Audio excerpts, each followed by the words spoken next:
Hello viewers, अस्सलाम वालेकुम। आज हम एडिटोरियल रीड करने जा रहे हैं। LOC seize fire. एलओसी मतलब होता है लाइन ऑफ कंट्रोल और सीज़ फायर मतलब होता है कि जंग को कुछ इस तरीके से रोक देना कि दोनों साइड से किसी भी तरफ से कोई अटैक ना हो दूसरे पर। तो उस लेकिन जो आर्ग्यूमेंट है वो अपनी जगह बाकी रहे। तो हम इसको स्टार्ट करते हैं। The Pakistan India relationship is known for its complexity and bitterness, but there are times when surprises of a more positive kind are sprung. Pakistan और इंडिया का जो ताल्लुक़ है वो जाना जाता है कॉम्प्लेक्सिटी, पेचीदगी और जो है तलखी के हिसाब से, लेकिन कभी कभार कुछ ऐसे वक्त भी आते हैं जिसमें बहुत हैरान कुन पॉजिटिविटी नज़र आ जाती है इनकी रिलेशनशिप में।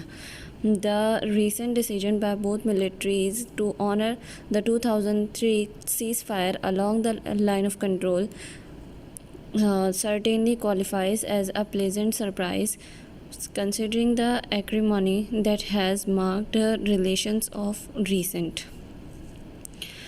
अभी जो डिसीजन लिया गया है दोनों मिलिट्रीज़ के दरमियान उस 2003 की सीज़ फायर के को ऑनर देने के लिए कि लाइन ऑफ कंट्रोल पर अब कोई अटैकिंग नहीं होगी, ये एक बहुत ही प्लेजेंट सरप्राइज़ है, बहुत अच्छा सरप्राइज़ है अगर हम कंसिडर करें उन रिलेशनशिप्स को जो उससे पहले रह चुके हैं।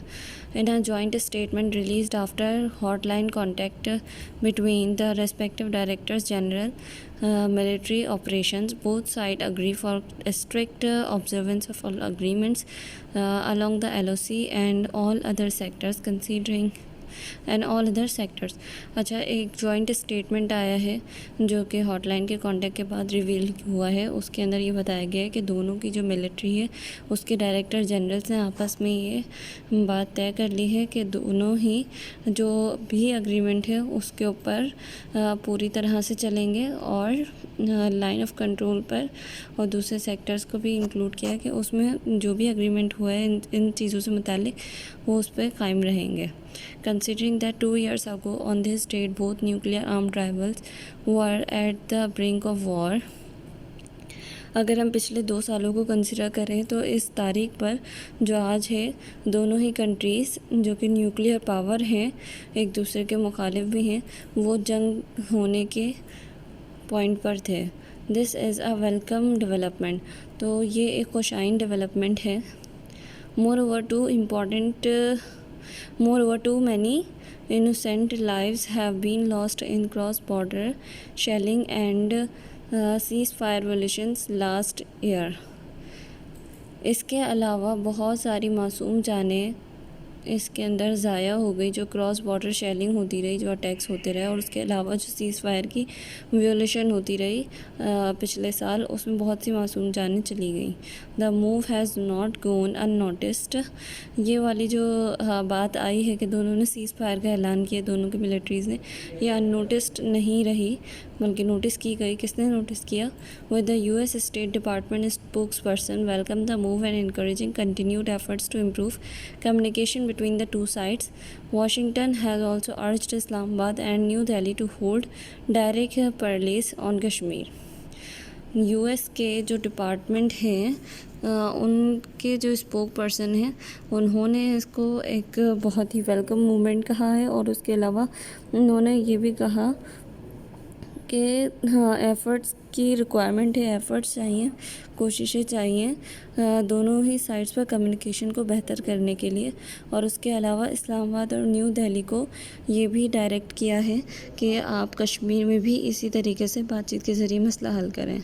It is difficult to say in concrete terms whether this development is the result of bilateral back channel contacts between Pakistan and India or if the new US administration has nudged both actors to try and resolve their differences. ये बहुत मुश्किल है कहने के लिए एक बिल्कुल concrete वे में कि जो भी ताल्लुकात बेहतर हुए, यानी सीज़ फायर का जो डिसीजन हुआ है उसमें पाकिस्तान और इंडिया ने खुद ही आपस में मामला तय किए हैं, उनकी आपस की बातचीत की वजह से हुआ है, या फिर जो यूएस की एडमिनिस्ट्रेशन चेंज हुई है तो उसने इन दोनों एक्टर्स को यानी कि इंडिया और पाकिस्तान को आपस में मिलाया और अपने डिफरेंसेस को रिजॉल्व करने को कहा है। रिगार्डलेस ऑफ द इम्पीटस का वर्ड यहाँ पर यूज़ हो रहा है। इम्पीटस का मतलब होता है मोटिवेशन। तो regardless of the impetus, the fact that both sides are talking instead of facing off at the border heralds a welcome change in the region, especially if the bellicosity that was emerging from New Delhi not too long ago is remembered. यहाँ पर बेलिकॉसिटी का word use हुआ है। बेलिकॉसिटी को अब aggressiveness समझे, aggressiveness को कहते हैं। और यहाँ पर हो रहा है बॉर्डर हेरल्ड्स। तो हेरल्ड्स का मतलब होता है सिग्नल, यानी क्रॉस बॉर्डर सिग्नल से जा रहे हैं। तो अगर हम इसको पूरे का मतलब समझे तो वो ये होगा कि अगर हम मोटिवेशन को साइड में रखें, उसको हटाएं, तो इफ़ेक्ट ये है कि जो दोनों बॉर्डर के क्रॉस सिग्नल्स जा रहे थे, हाँ that both sides are talking. अच्छा, दोनों जो साइड्स हैं यानी कि इंडिया और पाकिस्तान, वो आपस में बातचीत कर रही हैं बजाय इसकी कि वो क्रॉस बॉर्डर कोई सिग्नल भेजती फ़ाइट के ज़रिए, जो कि वेलकम चेंज है इस रीजन के अंदर, जहाँ पर जो एग्रेसिवनेस है वो बहुत ज़्यादा अपेयर हो रही थी। इमर्जिंग मतलब कि अपेयर होना न्यू दिल्ली के अंदर अभी कुछ अरसे पहले ही अगर हम याद करें तो। And while the statement covers purely military matters along the LOC, buried within it are the seeds of normalization. Should both sides, particularly India, wish to pursue deconfliction.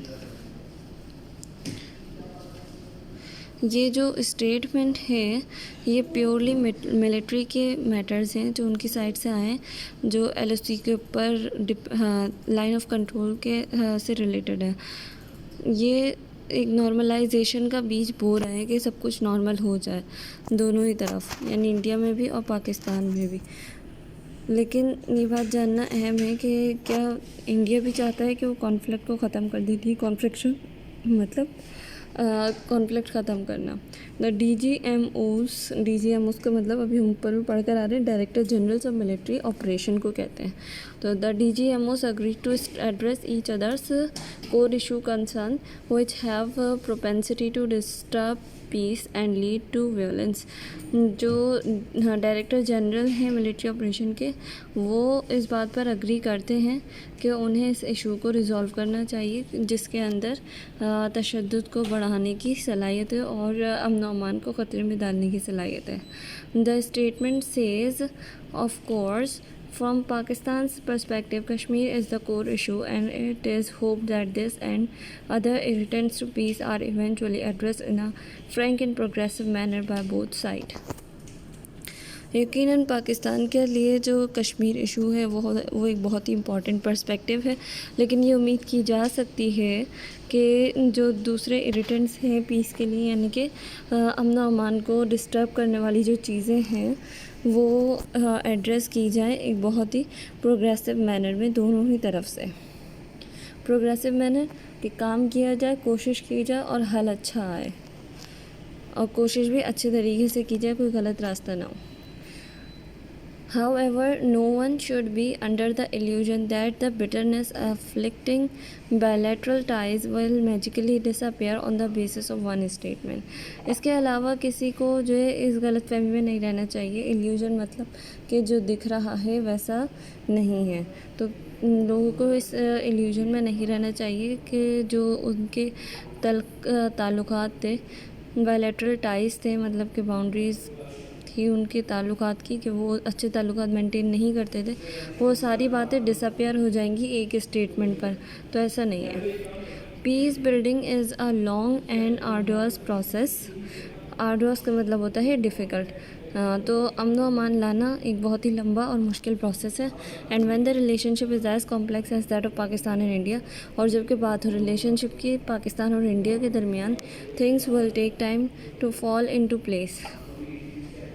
तो फिर चीज़ें वक्त लेंगी अपनी जगह पर आने में। As for external players, if the US is serious about peace in South Asia, it should clearly let New Delhi know that dialogue with Pakistan needs to be continued. अगर US इस बात पर सीरियस है कि वो अमन अमान लेकर आना चाहता है साउथ एशिया के अंदर, तो उसको न्यू दिल्ली से क्लियरली कहना होगा कि वो पाकिस्तान के साथ डायलॉग्स को कंटिन्यू रखे। In short term, the development bodes well for the people living along the LOC who have paid with their lives due to Indian aggression. Short term के अंदर जो डेवलपमेंट है बोर्ड्स पर बोर्ड्स का word यहाँ use हुआ है, इसका मतलब होता है कि वार्निंग है तो सिग्नल किसी भी चीज़ के आउटकम के, तो वो अच्छे हैं अगर लोग जो हैं जो कि LOC पर लाइन ऑफ कंट्रोल पर रह रहे हैं, जिन्होंने अपनी जान से इंडिया के एग्रेशन की कॉस्ट पे की है. In the longer view, if new Delhi generally wants peace with in Pakistan, अगर लंबे अरसे अगर हम लॉन्ग टर्म में देखें तो न्यू दिल्ली जो है वो अगर वाकई में पीस चाहता है पाकिस्तान के साथ, तो उसे it should make efforts towards restarting the dialogue process. तो उसे एफर्ट्स करनी चाहिए दोबारा से डायलॉग प्रोसेस स्टार्ट करने में. Confidence building measures will be more effective once political temperatures cool and India reviews its disasters policy in held Kashmir. एतमाद कायम करने की जो कोशिशें हैं वो जारी रहेंगी ताकि एक इफ़ेक्टिव और पॉलिटिकल टेम्परेचर मेंटेन किया जा सके और इंडिया अपनी जो डिज़ास्टर्स पॉलिसी है इंडियन हेल्ड कश्मीर के अंदर उसको रिव्यू करे. तो यहाँ पर ही हमारा एडिटोरियल ख़त्म होता है. Thank you so much. अल्लाह हाफ़िज़.